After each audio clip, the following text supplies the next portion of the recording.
Ευχαριστούμε πάρα πολύ που είστε όλοι εδώ. Είναι πολύ μεγάλη χαρά και η τιμή. Πραγματικά το λέω, δεν το λέω τυπικά. Μάθαμε να λειτουργούμε ως οικογένεια και αυτός είναι ο στόχος και αυτής της συνάντησης, αλλά και η δημιουργία της εταιρείας. Να παραμένουμε οικογένεια. Θεωρώ ότι όσοι κάνουμε αυτή τη δουλειά την αγαπάμε, μας αφυπνίζει και μας δίνει τη δύναμη για να μπορέσουμε να πάμε παρακάτω. Η φετινή μας εκδήλωση με το διακριτικό τίτλο «Μάδα Κρίσταλο» σηματοδοτεί τα 12 χρόνια επιτυχούς λειτουργίας μας και αυτό αποτελεί μια μοναδική ευκαιρία να αναλογιστούμε το ταξίδι μας από την αρχή μέχρι και το σημείο που βρισκόμαστε σήμερα.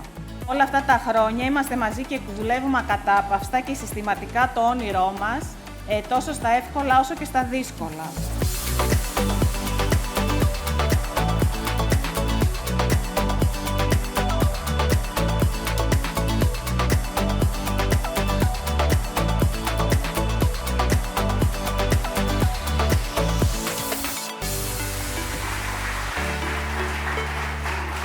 Έχουμε λάβει πιστοποιητικό βιωσιμότητας που δείχνει τον υπεύθυνο χαρακτήρα της εταιρείας μας και τις στρατηγικές μας ως προς το περιβάλλον.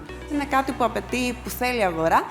Ουσιαστικά αυτό που θα ήθελα εγώ να κρατήσετε είναι ότι είμαστε εδώ, να μας πάρετε τηλέφωνο, να μιλήσουμε, να δούμε μαζί τι μπορούμε να κάνουμε καλύτερο.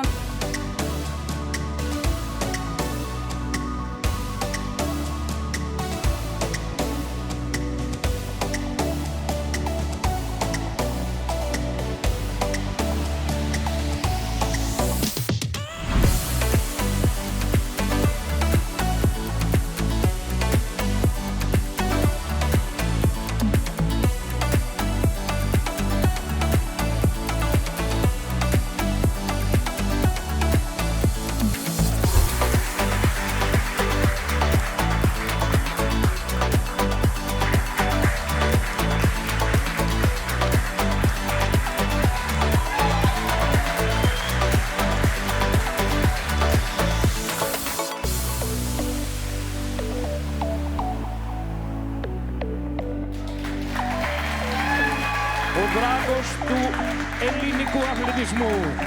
Έχετε εδώ παιδιά τα οποία έχουν και πάθος για αυτό που κάνουν και μπορούν πραγματικά να ξεπεράσουν τα όνειρά τους και τον εαυτό τους. Δεν υπάρχει τίποτα που δεν μπορεί να το κάνει ο άνθρωπος. Το ταβάνι είναι ο ουρανός.